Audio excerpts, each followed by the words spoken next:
expecting this weekend for any commits, or do you really think it's going to be kind of just the anchor to get things rolling?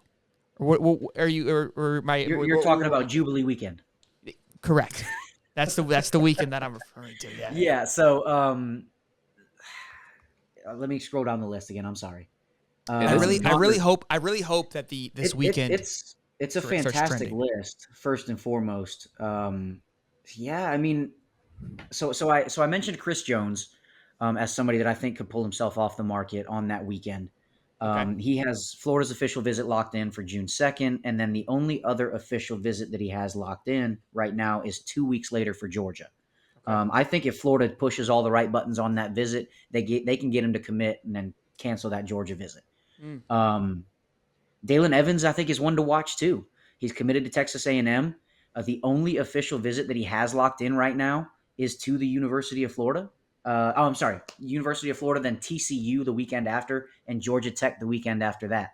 Another one of those things where he's talked really highly about Florida. I've talked to him, just a couple messages exchanged, and he said he grew up watching and liking Florida all the way out in Texas. They've done a great job recruiting him. This is Sean Dalen Spencer Evans, right? has been fantastic. Yeah, Dalen Evans. Dalen Evans. Okay. And he's somebody that I think if they do the right things, they could probably get him to pull the trigger and flip. But I would say probably one on that first weekend, but you're really laying the groundwork for the course of the next month or so.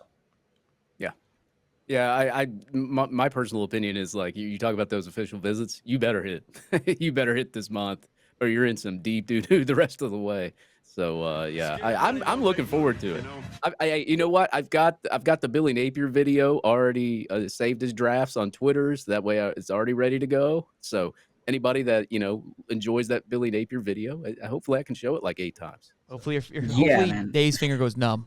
So they proved last year, even with some of the outside of football aspects being a bit of a mess on the back end, that they could still close on some big time guys over the summer. You're talking about Cam James, Kelby Collins, guys like that they were able to land commitments from in the months of June and July.